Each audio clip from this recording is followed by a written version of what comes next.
Selamat datang di channel Pemuja Malam. Jangan lupa like, share, and subscribe ya. Terima kasih.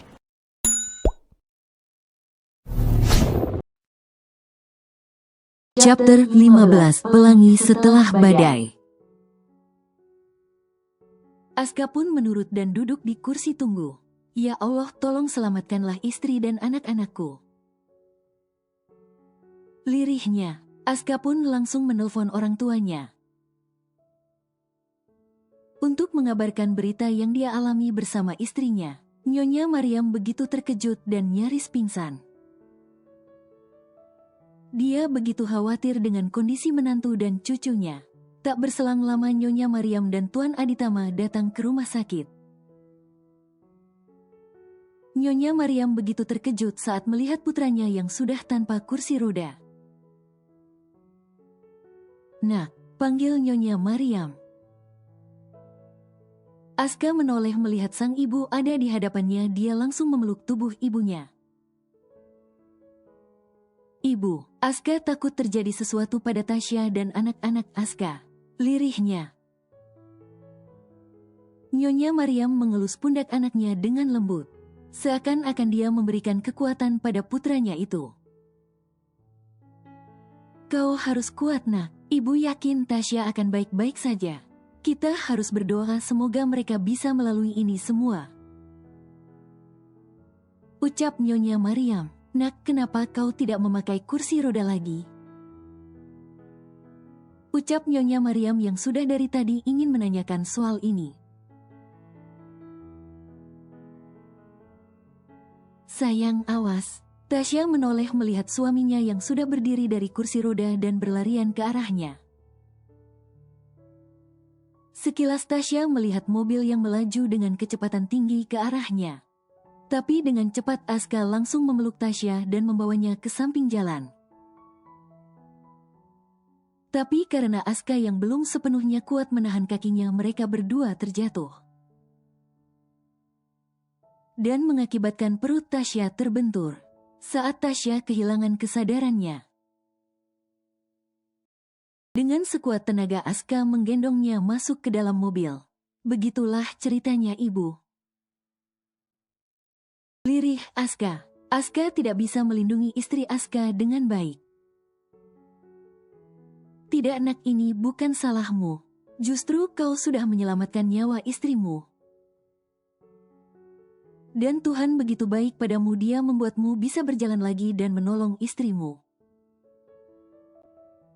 Tapi tetap saja, Ma, Aska tidak bisa menjaga Tasya dan membuat Tasya berada di dalam ruangan itu.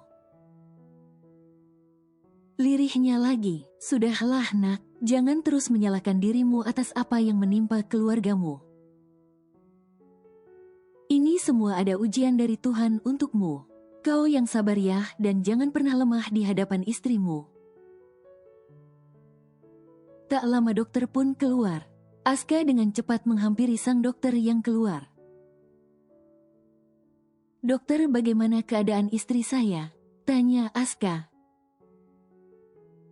Dokter pun tersenyum melihat kekhawatiran Aska. "Tuan, Anda tidak usah khawatir. Istri Anda baik-baik saja. Begitupun dengan baby twins kalian," ucap sang dokter.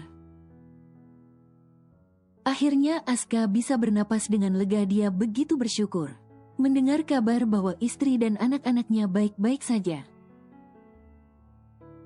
Tak lama berselang, Tasya pun dipindahkan ke kamar VIP atas permintaan Aska. Saat ini Aska sedang melakukan pemeriksaan terhadap kakinya. Karena dengan kuasa Tuhan Aska sudah bisa kembali berjalan lagi dengan normal. Walaupun masih ada rasa nyeri yang tiba-tiba datang. Dari hasil pemeriksaan saya menunjukkan bahwa kaki Anda sudah mulai stabil. Tapi walaupun begitu Anda belum bisa melakukan aktivitas berat yang membuat kaki Anda sakit. Petik 2. Ucap sang dokter. Aska pun paham dengan apa yang dikatakan dokter. Setelah melakukan pemeriksaan, Aska pun kembali ke ruangan istrinya. Ternyata Tasya sudah sadar dari pingsannya. Tasya melihat suaminya masuk pun langsung meneteskan air matanya. Dia begitu bahagia bisa melihat suaminya berjalan lagi. "Mas," lirih Tasya.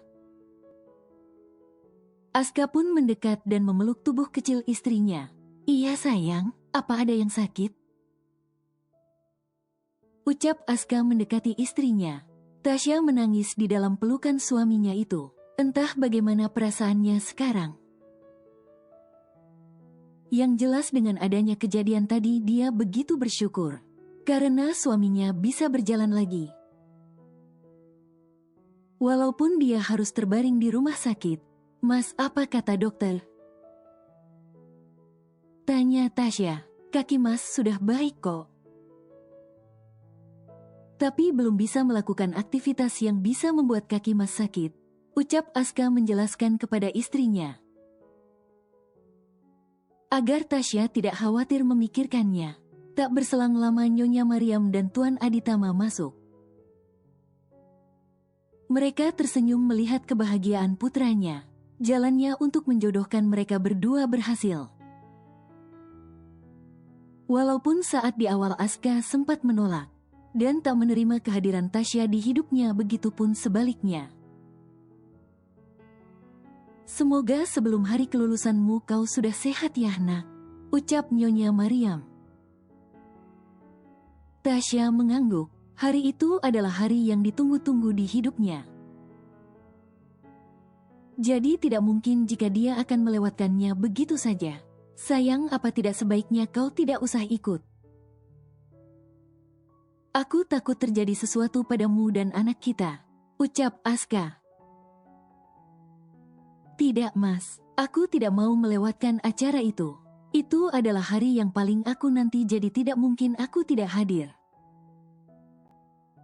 lirih Tasya. "Baiklah sayang, tapi kau harus ingat ya, jika kau lelah jangan memaksakan dirimu. Kau juga harus mengingat jika kau membawa si kembar di dalam sini," ucap Aska mengelus lembut perut istrinya. "Iya Mas, aku mengerti kok. Aku janji akan menjaga twins dengan baik." "Ya sudah, kalau begitu kau istirahatlah," ucap Aska yang diangguki oleh Tasya. Setelah Tasya tertidur, Aska pun keluar untuk menelpon seseorang. Hari yang ditunggu-tunggu pun tiba. Kini Tasya sudah selesai di makeup oleh perias terhebat di kotanya. Aska khusus memanggilnya untuk memoles wajah istrinya. Walaupun makeupnya tipis, tapi itu sudah membuat Tasya begitu cantik. "Wah Nyonya, Anda begitu cantik walaupun dengan makeup tipis," ucap perias itu. Tasya pun tersenyum. "Terima kasih Kak, kakak juga cantik kok, lebih cantik lagi dari Tasya," ucap Tasya tak mau menyombongkan dirinya. Perias itu tersenyum. "Tuan Aska pasti akan kaget melihat kecantikan Anda," ucapnya kepada Tasya. Tak lama Nyonya Mariam masuk, dia menemui menantunya yang masih setia duduk di meja rias. "Wah, menantu Mama cantik sekali." Mama bisa aja, Mama juga lebih cantik kok." "Aduh, Mama udah geka cantik lagi karena udah tua, udah ketutup dengan keriputan," kekeh Nyonya Mariam. Semua orang yang berada di kamar Tasya pun tertawa dengan candaan Nyonya Mariam. Karena kenyataannya Nyonya Mariam walaupun usianya sudah tak muda lagi, tapi kecantikannya masih saja terlihat di usia tuanya. Kini keluarga Aditama pun sudah dalam perjalanan menuju ke sekolah Tasya. Aska membawa mobil sendiri bersama dengan istrinya.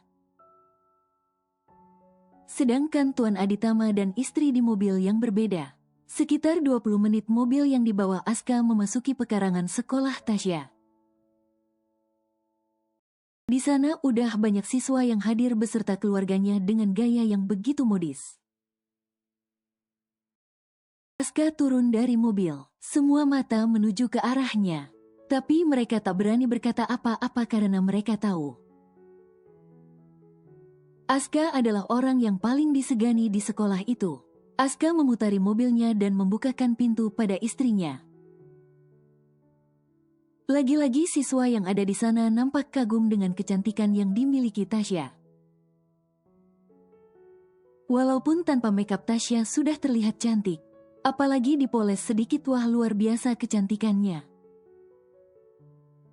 Aska menggandeng tangan istrinya memasuki aula di mana acara itu akan dimulai.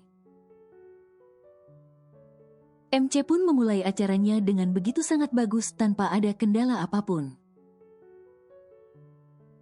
Dan saat inilah pengumuman kelulusan akan disampaikan, setelah menyebut kelulusan dari masing-masing kelas. Dan sekarang waktunya mengumumkan lulusan terbaik di sekolahnya. Baiklah, mungkin inilah yang kalian tunggu-tunggu. Saya akan mengumumkan lulusan terbaik tahun XXX. Jatuh kepada Nyonya Tasya Aditama. Ucap MC dengan heboh. Tasya begitu terkejut saat namanya disebut sebagai Nyonya Tasya Aditama. Dia melirik ke arah suaminya, sedangkan orang yang dilirik hanya tersenyum. Kami mohon untuk Nyonya Tasya naik ke atas mimbar, minta sang MC.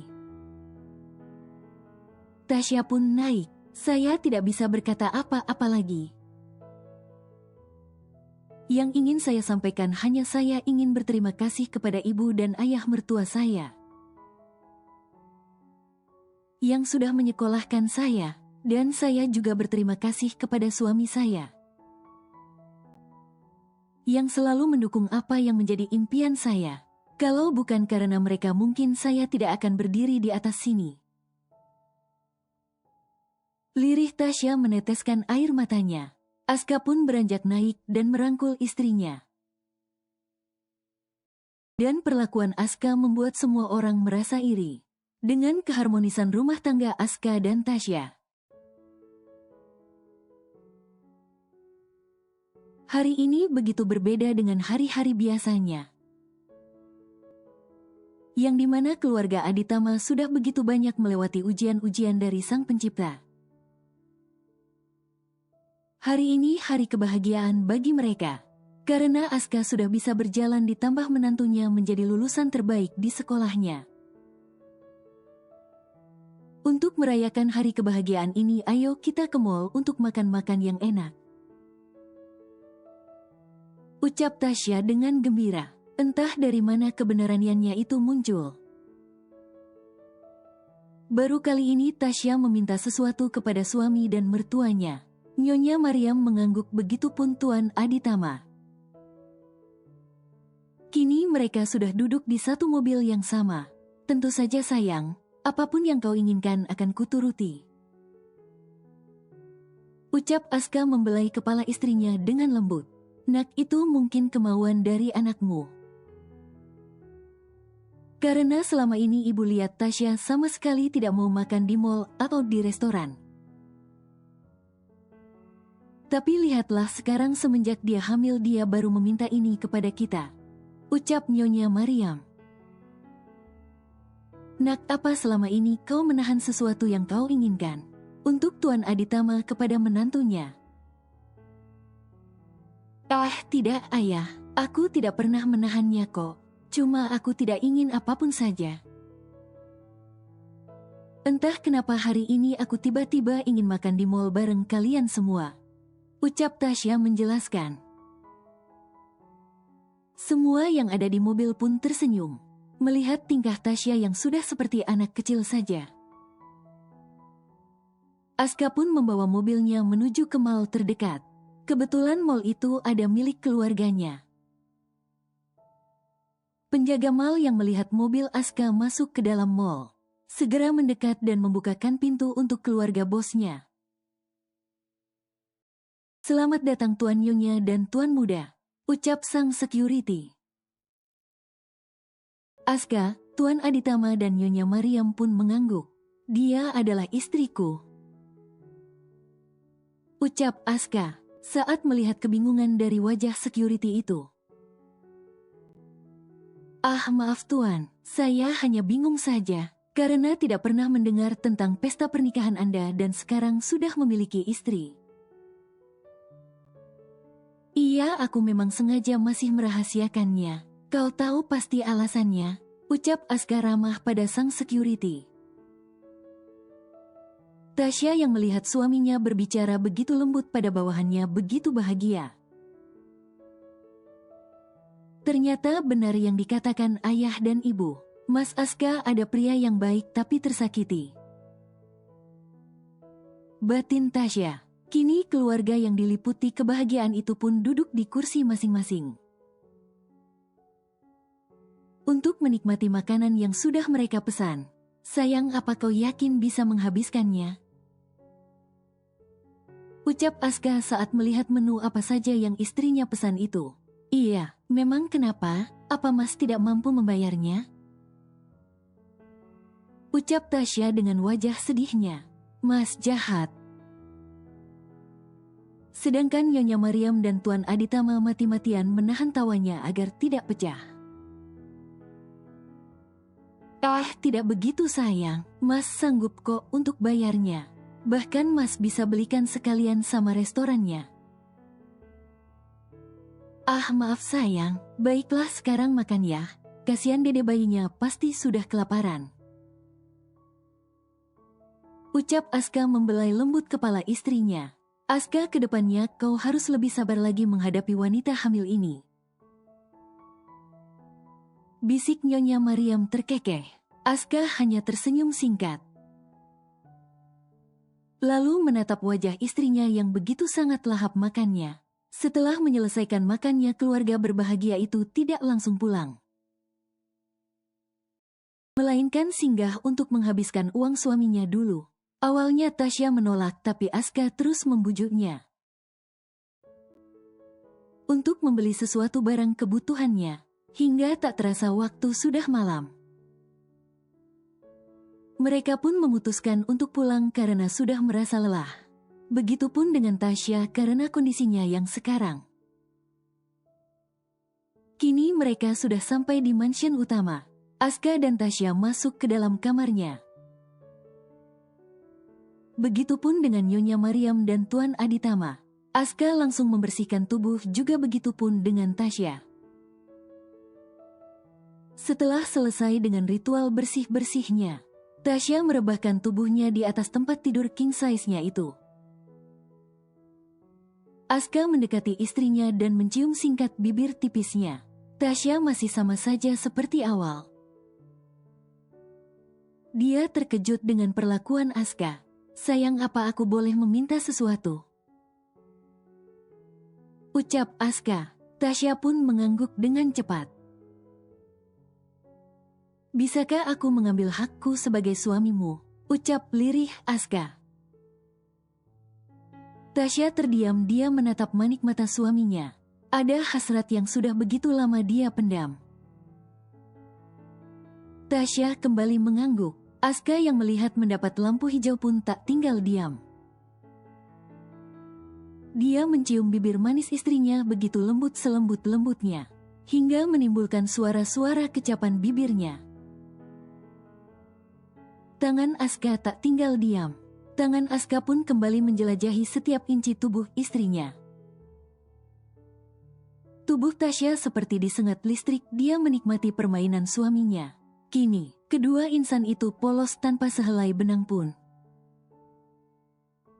Tak mau menunggu lama, Aska pun memulai inti permainannya. Sayang, tolong tahan sedikit ya, ini tidak akan sakit. Lirih Aska. Malam itu pun terlewatkan dengan begitu indah. Pagi pukul 8.45. Kedua insan yang telah melakukan aktivitas panasnya semalam masih tertidur begitu nyenyak di dalam kamarnya. Aska membuka matanya dan melihat jam di dinding sudah menunjukkan pukul 8 lewat. Dia langsung bangun dan menuju ke arah kamar mandi. Dia membersihkan tubuhnya. Setelah selesai dia keluar dan masih saja istrinya itu tertidur. Dia pun kembali mendekati istrinya dan mencium keningnya. Maaf sayang karena sudah membuatmu kelelahan. Lirih Aska, Sang empu yang tertidur itu sama sekali tak merasa terganggu. Dan itu sudah membuktikan kalau Tasya begitu sangat lelah. Aska turun ke bawah dengan pakaian yang sudah rapi. Hari ini dia akan kembali memimpin kantor, karena keadaannya yang sudah mulai membaik. Bersambung.